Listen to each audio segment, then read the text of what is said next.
English tutorial চ্যানেলে সকলকে স্বাগত জানাই। আশা করি তোমরা ভালো আছো।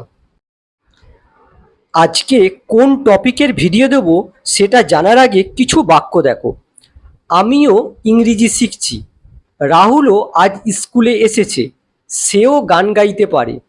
তুমিও আমাদের সঙ্গে চলো। সেও ইংরেজি বলতে পারে। এমনকি ছোট শিশুটিও উত্তরটি জানে। প্রত্যেকটা বাক্যের মধ্যে দেখো ও দেখতে পাচ্ছ। এই বাক্যগুলোকে ট্রান্সলেট করা খুবই সহজ। আশা করি তোমরা সকলেই করতে পারবে।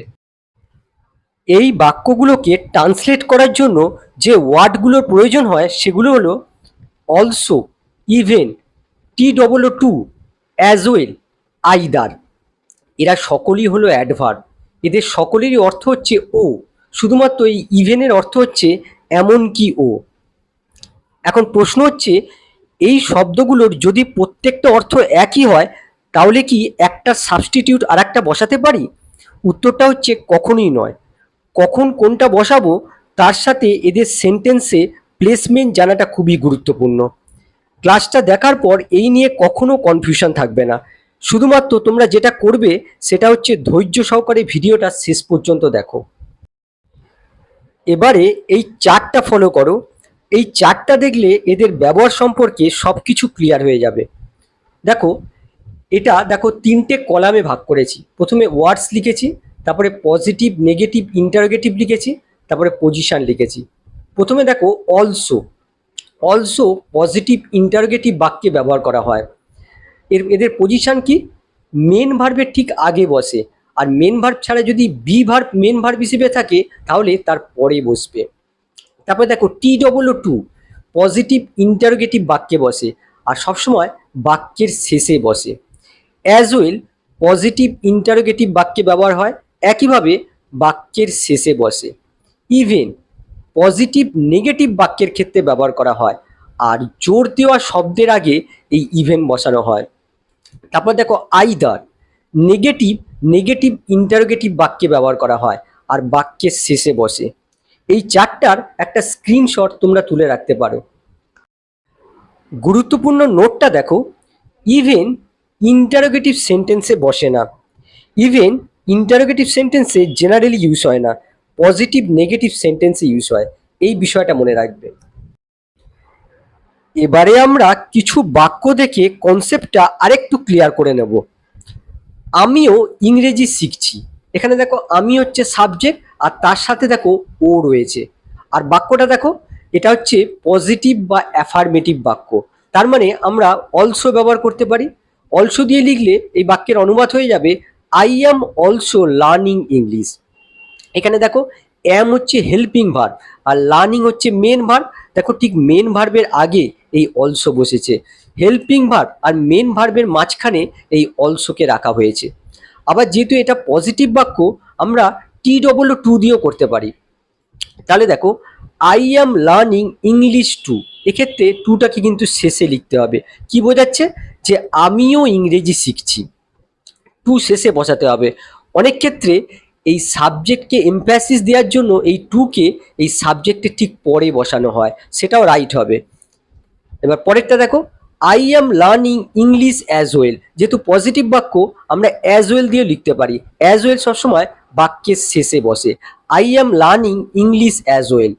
আবার আমরা এই পজিটিভ বাক্যটাকে ইভেন দিয়েও করতে পারি। Even I am learning English. Even positive negative দু ক্ষেত্রেই বসে। এটা পজিটিভ বাক্য, তার জন্য আমি ইভেন ব্যবহার করেছি। দেখো আই এর সাথে এই ইভেনকে বসানো হয়েছে। কি বোঝাচ্ছে? সারপ্রাইজ অর আনএক্সপেক্টেড সিচুয়েশনের ক্ষেত্রে এই ইভেনকে ব্যবহার করা হয়। তাছাড়া এমফ্যাসিস দিচ্ছে। কাকে এমফ্যাসিস দিচ্ছে? এই ইভেনটা এই সাবজেক্ট আইকে এমফ্যাসিস দিচ্ছে। আমি আগেই বলেছি যে শব্দটাকে এমফ্যাসিস দিচ্ছে তার আগে ইভেনকে রাখা হয়। এক্ষেত্রে আইকে এমফ্যাসিস দিচ্ছে, তার জন্য তার আগে ইভেন রাখা হয়েছে। ২ নম্বর বাক্য দেখো, আমিও একজন অভিজ্ঞ শিক্ষক। এটা দেখো পজিটিভ বাক্য, তার জন্য আমরা অলসো দিয়ে এই বাক্যটাকে অনুবাদ করতে পারি। তাহলে কি হবে? I am also an experience teacher. এক্ষেত্রে লক্ষ্য করো, এখানে দেখো বি ভার্ব, অ্যাম হচ্ছে বি ভার্ব আর এই বি ভার্বটা এখানে মেন ভার্ব হিসেবে ইউজ হয়েছে। আর বি ভার্ব মেন ভার্ব হিসেবে থাকলে আমরা সেই বি ভার্বের পরে এই অলসোকে লিখবো। তার জন্য দেখো এখানে অলসো বি ভার্বের পরে বসানো হয়েছে। I am also an experience teacher. আবার আমরা TW2 দিয়েও এই বাক্যটাকে অনুবাদ করতে পারি। I am an experience teacher too, একই অর্থ প্রকাশ পাবে। আবার আমরা অ্যাজ ওয়েল দিয়েও করতে পারি। I am an experience teacher as well. আবার আমরা ইভেন দিয়েও করতে পারি। Even I am an experience teacher. এক্ষেত্রে এই ইভেন এই আই সাবজেক্টকে এমফ্যাসিস দিচ্ছে। কি বোঝাচ্ছে? আনএক্সপেক্টেড অর সারপ্রাইজ সিচুয়েশন বোঝাচ্ছে। 3 নম্বর দেখো, সেও আমন্ত্রিত হয়েছে। অনুবাদ দেখো, he has also been invited. এখানে দেখো হ্যাজ বিন ইনভাইটেড, এটা হচ্ছে ভার্ব ফ্রেজ। এই ভার্ব ফ্রেজের মধ্যে দেখো এই হ্যাজ আর বিন হচ্ছে হেল্পিং ভার্ব, আর ইনভাইটেড হচ্ছে মেন ভার্ব। যখন দুটো হেল্পিং ভার্ব থাকবে তখন এই দুটো হেল্পিং ভার্বের মাঝখানে এই অলসোকে বসাতে হবে। যদি একটা হেল্পিং ভার্ব থাকে তাহলে হেল্পিং ভার্ব আর মেন ভার্বের মাঝখানে এই অলসোকে বসাতে হবে। কিন্তু যেহেতু এখানে দুটো হেল্পিং ভার্ব রয়েছে তার জন্য এদের মাঝখানে এই অলসোকে বসাতে হবে। He has also been invited. আবার তোমরা TW2 দিয়েও করতে পারো। He has been invited too. আবার তোমরা অ্যাজ ওয়েল দিয়েও করতে পারো। He has been invited as well. আবার ইভেন দিয়েও করা যায়। Even he has been invited. 4 নম্বর দেখো, সেও অনেক দিন ধরে ইংরেজি শিখছে। He has also been learning English for a long time. এখানে দেখো has been learning, present perfect continuous tense use হয়েছে। এর মধ্যে দেখো হ্যাজ আর বিন হচ্ছে হেল্পিং ভার্ব, আর লার্নিং এখানে মেন ভার্ব। আর যেহেতু দুটো হেল্পিং ভার্ব রয়েছে তার মানে এই দুটো হেল্পিং ভার্বের মাঝখানে এই অলসোকে রাখতে হবে। আবার তোমরা টু দিয়েও করতে পারো। He has been learning English for a long time to, as well দিয়ে করা যায়। হি has been learning English for a long time as well. আবার ইভেন দিয়েও করা যায়। Even he has been learning English for a long time. 5 নম্বর দেখো, আমিও সুখী নই। এটা দেখো নেগেটিভ বাক্য। নেগেটিভ বাক্যে আমরা দেখেছি শুধুমাত্র আইদার আর ইভেনকে ব্যবহার করা যায়। প্রথমে আমরা আইদার দিয়ে সেন্টেন্সটাকে লিখব। কি হবে? I am not happy either.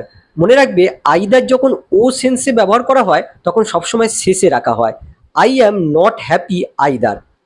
আর আরেকটা বিষয় মনে রাখবে, স্পোকেন ইংলিশের ক্ষেত্রে অনেক সময় এটা নেগেটিভ হলেও আমরা এই আইদারের জায়গায় TW2 ব্যবহার করি, কিন্তু গ্রামাটিক্যালি কারেক্ট হলো এই আইদার ব্যবহার করা।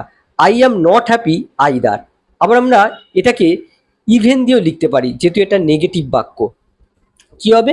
Even I am not happy. 6 নম্বর দেখো, তোমারও কি একটি গাড়ি আছে। এটা দেখো পজিটিভ ইন্টারোগেটিভ বাক্য। পজিটিভ ইন্টারোগেটিভ বাক্যের ক্ষেত্রে আমরা অলসো, টু আর অ্যাজ ওয়েল এই তিনটে জিনিস ব্যবহার করতে পারি। এগুলো মনে রাখার জন্য অবশ্যই ওই চারটা তোমাদের ভালোভাবে দেখতে হবে। তাহলে দেখো প্রথমে আমরা অলসো দিয়ে এটা করব। Do you also have a car. এক্ষেত্রে লক্ষ্য করো, দেখো ডু হচ্ছে হেল্পিং ভার্ব, হ্যাভ এখানে মেন ভার্ব, আর ঠিক দেখো মেন ভার্বের আগে এই অলসোকে ব্যবহার করা হয়েছে। আবার তোমরা TW2 দিয়েও করতে পারো। Do you have a car too. আবার তোমরা অ্যাজ ওয়েল দিয়ে করতে পারো। Do you have a car as well.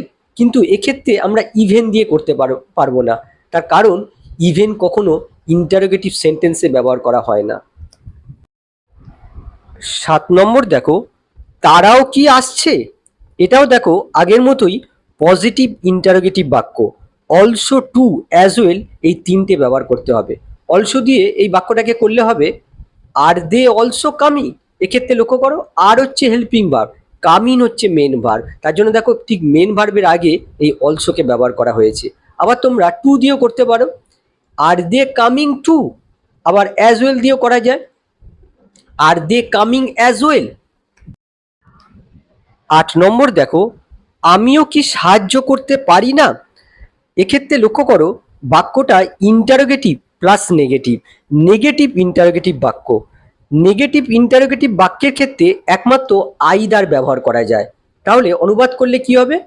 Kant I help either. Either যখন ও সেন্সে ব্যবহার করা হয় তখন সবসময় শেষে রাখতে হয়। তাহলে কি হলো? Kant I help either. পরেরটা দেখো, আমি পিৎজা অর্ডার করিনি, তুমিও কি এটা চাও না? তাহলে প্রথমে অনুবাদ হবে আমি পিৎজা অর্ডার করিনি, I didn't order the pizza. তারপরে দেখো রয়েছে তুমিও কি এটা চাও না, এটাও দেখো নেগেটিভ ইন্টারোগেটিভ বাক্য। কি হবে? Don't you want it either. দেখো নেগেটিভ ইন্টারোগেটিভ বাক্য, তার জন্য আইদার বসানো হলো। এতক্ষণ আমরা যে বাক্যগুলো দেখলাম সেখানে শুধুমাত্র সাবজেক্টকেই বলা হয়েছে, আমিও, সেও, তারাও। কিন্তু যদি আমরা বাক্যের বিভিন্ন শব্দকে এমপ্যাসিস দিতে চাই তাহলে ইভেন ব্যবহার করতে হবে। ইভেন বাক্যের যে কোনো জায়গায় বসতে পারে, যে শব্দকে এমপ্যাসিস দেয় তার আগে বসানো হয়, তবে বাক্যের শুরুতেই বেশি ব্যবহার হয়। যেমন দেখো, এমনকি রাহুলও ইংরেজি বলতে পারে। এখানে দেখো রাহুল হচ্ছে সাবজেক্ট, সাবজেক্টকে এমপ্যাসিস দেওয়া হচ্ছে। কি হবে? Even Rahul can speak English. দেখো ইভেনের অর্থ হচ্ছে এমনকি ও। এখানে দেখো এই যে ইভেন যে সাবজেক্টের আগে বসানো হয়েছে এটাই হচ্ছে বেশি কমন।